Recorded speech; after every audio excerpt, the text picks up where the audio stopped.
Hello everyone, my name is Sudhir Varkade, your biology teacher and welcome to the EduGrown. This is chapter 7 control and coordination और हम इस video में discuss करने वाले हैं exercise questions को। तो बहुत ही इंटरेस्टिंग ये वीडियो होने वाला है आपके लिए और बहुत ही इंपॉर्टेंट भी। अगर आपने इस पर्टिकुलर चैप्टर को अच्छे से नहीं स्टडी किया है तो एक काम कीजिए, मैं डिस्क्रिप्शन बॉक्स में कंट्रोल एंड कोऑर्डिनेशन का प्लेलिस्ट का लिंक दे दूंगा। वहाँ पे सारे के सारे वीडियो फ्री ऑफ कॉस्ट हैं, आप उसको एक बार देखो, स्टडी करो और बहुत ही अच्छा लगेगा आपको और मज़ा आएगा, अच्छे तरीके से समझ में आएगा। और जब भी आप नोट्स बनाओगे तो क्या होता है, हमको नोट्स जो है वो प्रॉपरली मिल नहीं पाते। तो हमारी वेबसाइट है edugrown.in, वहाँ पे आपके लिए सारे के सारे नोट्स अवेलेबल हैं। आप वहाँ पे जाके और उसको डाउनलोड करके और अपने नोट्स प्रिपेयर कर सकते हैं। तो बिना देर किए इस वीडियो को हम स्टार्ट करते हैं एक्सरसाइज क्वेश्चंस को।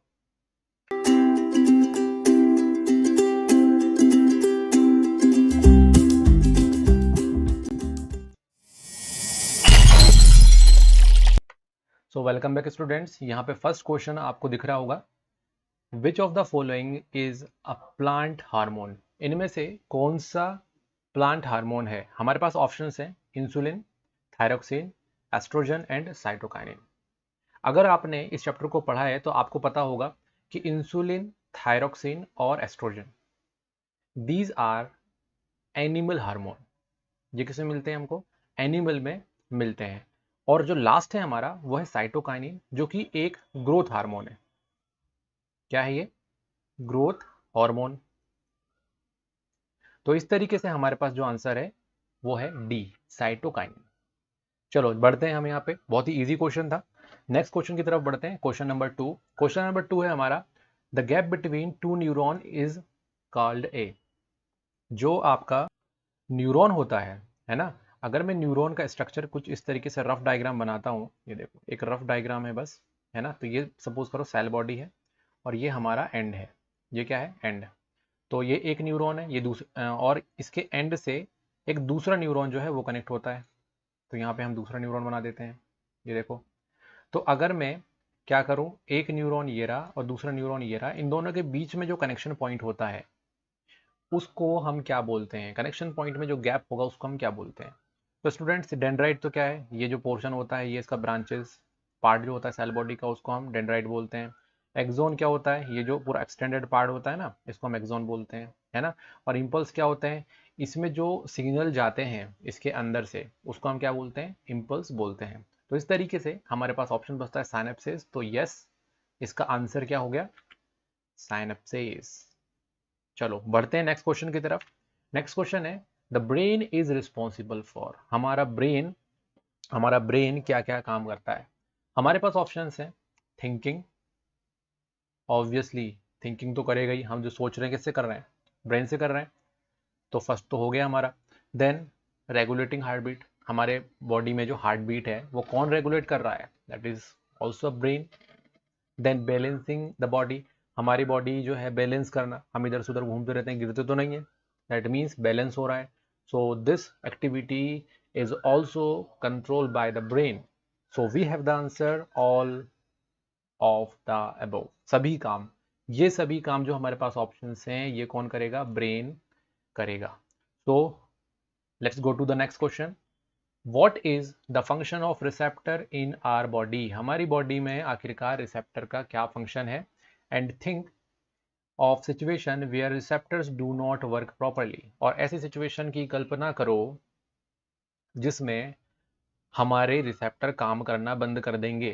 सो what problems are likely to arise. तो हमें कौन सी प्रॉब्लम का सामना करना पड़ेगा? तो सबसे पहले तो पता होना चाहिए कि यार ये रिसेप्टर्स क्या होते हैं, आखिरकार रिसेप्टर्स हमारी बॉडी में क्या काम करते हैं।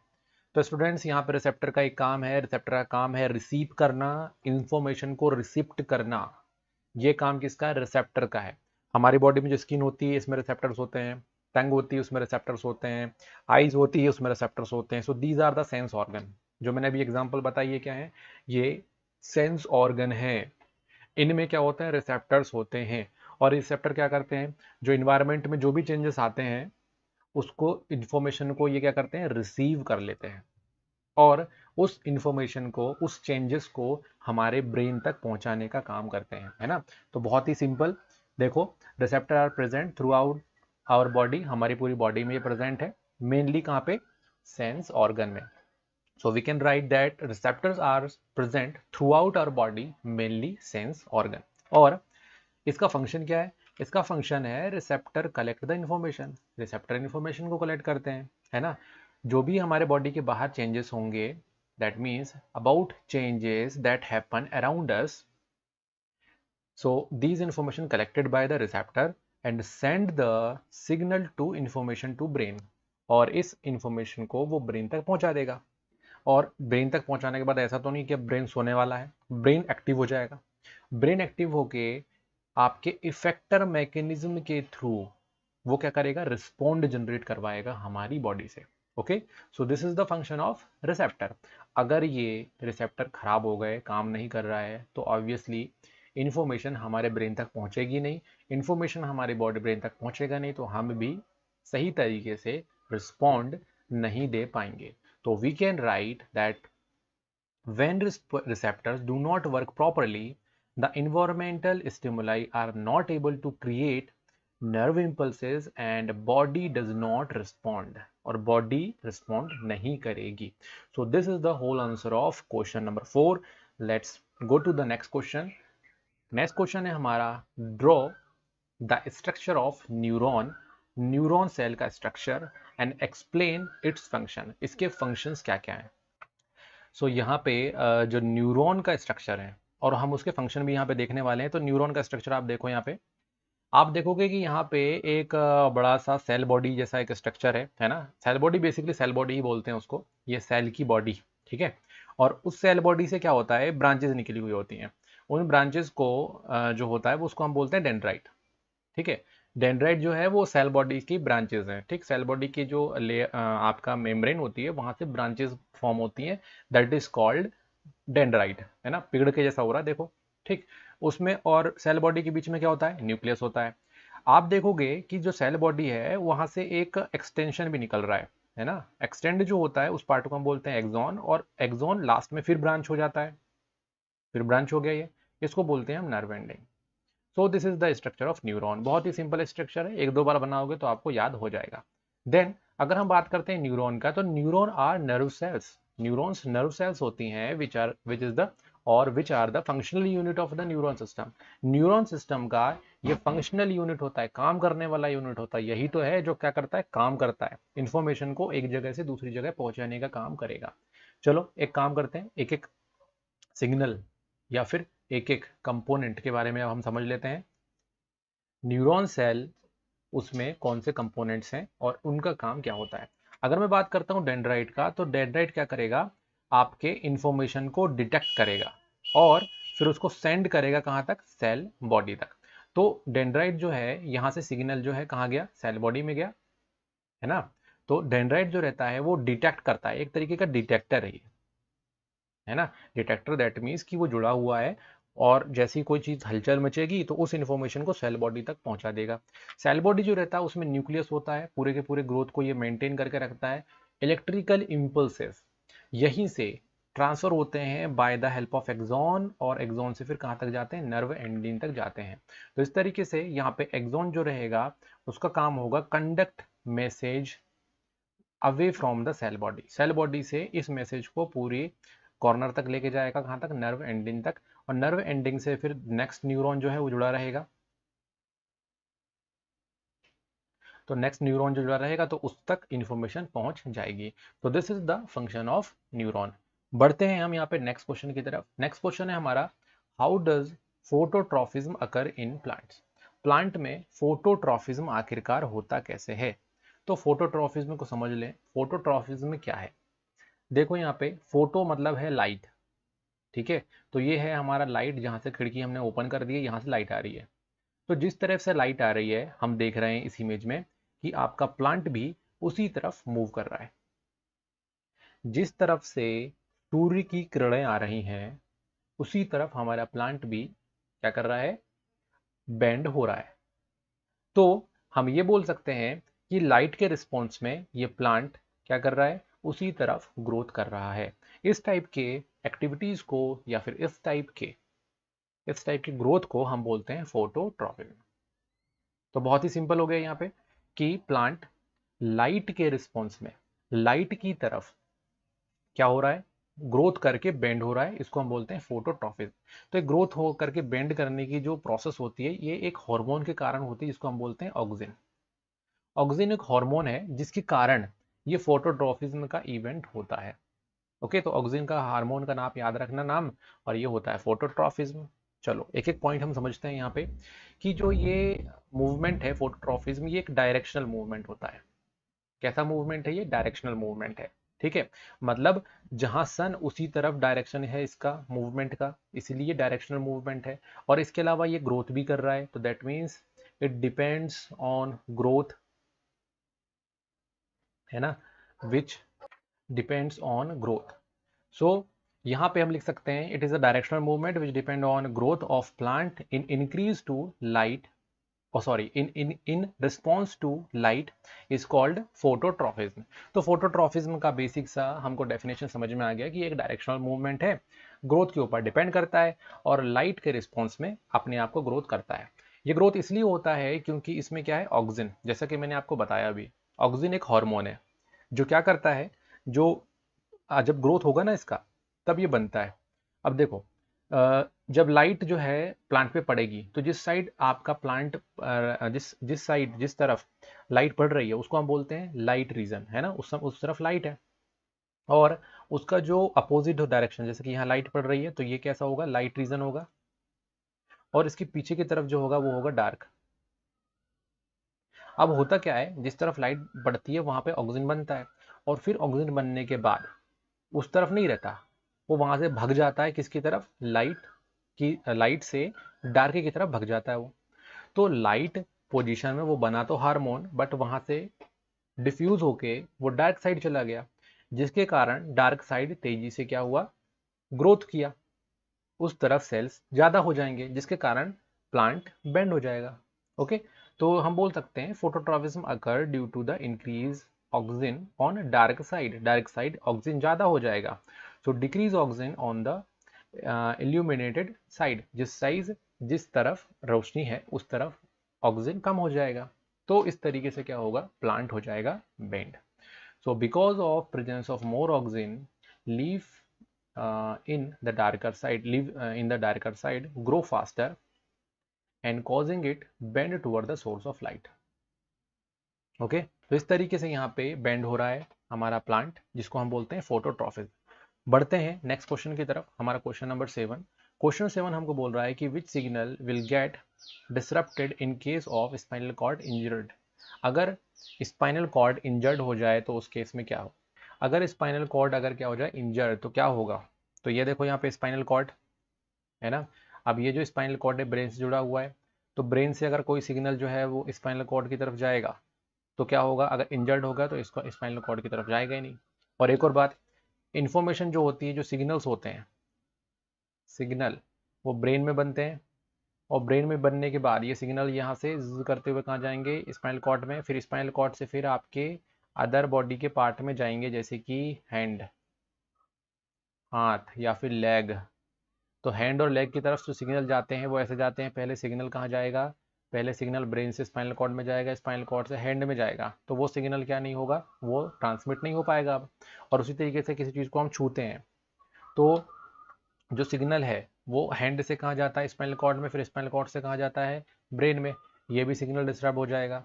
तो यहाँ पे बहुत सारे फंक्शन बॉडी के नहीं हो पाएंगे, सिग्नल ट्रांसमिट नहीं हो पाएंगे, तो ये हमारा प्रॉब्लम है। तो इसको हम अगर लिखें तो हम बोल सकते हैं कि signal coming from the nerves as well as the signal coming from the receptor will be disrupted. ऐसे सिग्नल जो कि ब्रेन से आपके नर्व से आपके कहाँ तक जा रहे हैं, रिसेप्टर तक जा रहे हैं, डिफरेंट डिफरेंट बॉडी ऑर्गन तक जा रहे हैं, वो सिग्नल नहीं जा पाएंगे और वहाँ से सिग्नल आ भी नहीं पाएंगे, ये सारे के सारे सिग्नल डिसरप्ट हो जाएंगे। ओके, एंड जो है यहाँ पे दोनों तरफ के सिग्नल क्या हो गए, डिसरप्ट हो गए। तो इसको अगर हम बोलें तो जितने भी इनवॉलेंट्री एक्शंस रहते हैं वो डिस्टर्ब हो जाएंगी या फिर डिस्टर्ब हो जाएंगी। ओके, तो यहाँ पे ये इनवॉलेंट्री एक्शंस जो हैं, जो हमारे मन से नहीं करते हैं, हमारी बॉडी अपने आप करती है, उनके लिए जो सिग्नल पहुंचाएगी वो सब सिग्नल हो जाएंगे डिस्टर्ब। और इसके अलावा जो रिफ्लेक्स एक्शन होते हैं, रिफ्लेक्स एक्शन जो कि तुरंत होते हैं, बहुत तेजी से होते हैं, सडन एक्शंस जो होते हैं वो भी डिसरप्ट हो जाएंगे, क्योंकि these actions controlled by the spinal cord. Spinal cord से क्योंकि ये सभी सिग्नल क्या होते हैं, कंट्रोल होते हैं, इसलिए ये भी सही तरीके से नहीं हो पाएंगे। चलो बढ़ते हैं नेक्स्ट क्वेश्चन की तरफ। नेक्स्ट क्वेश्चन है हमारा, how does chemical coordination occurs in plant. Plant में केमिकल कोऑर्डिनेशन कैसे होता है। तो स्टूडेंट्स, केमिकल कोऑर्डिनेशन जो है वो होता है हार्मोन की हेल्प से। किसकी हेल्प से होता है, हार्मोन की हेल्प से होता है। तो प्लांट हार्मोन है जिनकी हेल्प से केमिकल कोऑर्डिनेशन होगा। Okay, so chemical coordination in plant take place by the plant hormone. कौन कौन से हार्मोन होंगे मैं आपको बताने वाला हूं यहाँ पे, है ना।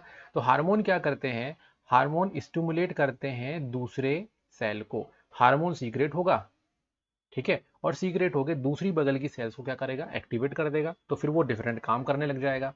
तो इस तरीके से प्लांट कोऑर्डिनेट करते चले जाते हैं। 5 मेजर हार्मोन है जिनको हम फाइटो हार्मोन बोलते हैं। फाइटो हार्मोन का सिंपली मीनिंग होता है प्लांट हार्मोन। फाइटो का मतलब क्या होता है, प्लांट। तो फाइटो हार्मोन जो है प्लांट हार्मोन को बोलते हैं। तो एग्जांपल्स हैं auxin, gibberellins, cytokinin, abscisic acid and ethylene. तो दीज आर द बेसिक, है ना। 5 हमारे यहाँ पे क्या है, 5 हमारे यहाँ पे प्लांट हार्मोन है ना। इनके डिफरेंट डिफरेंट अलग अलग वर्क होते हैं, और अलग अलग वर्क के अकॉर्डिंग हम इनको कैटेगराइज किया है।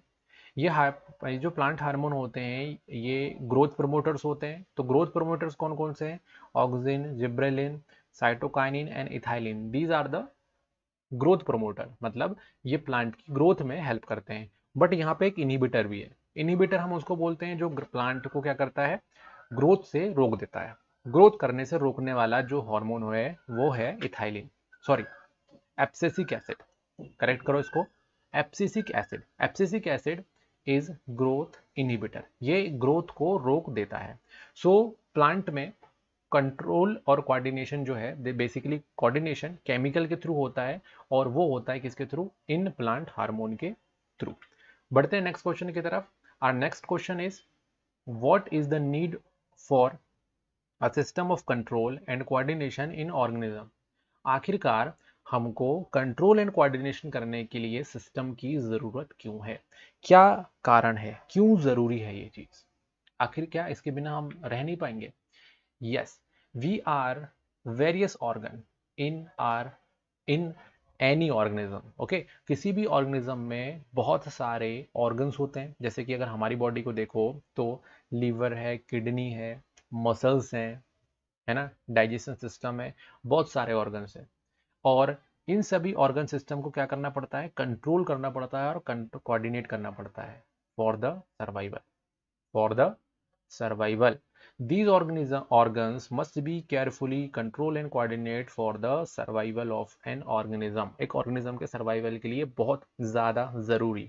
Okay, so an organism need control and coordination system for the following function. तो यहाँ पे कुछ ऐसे फंक्शन है जिनके लिए बहुत ज़रूरी है, जैसे कि हमको थिंकिंग करना है, कंटिन्यूसली सोचना है, लर्न करना है, और रिस्पॉन्स देना है किसी भी स्टिमुलस के लिए। तो उसके लिए ज़रूरी है कि हमारे पास एक कंट्रोल एंड कोऑर्डिनेशन करने वाला ऑर्गन हो।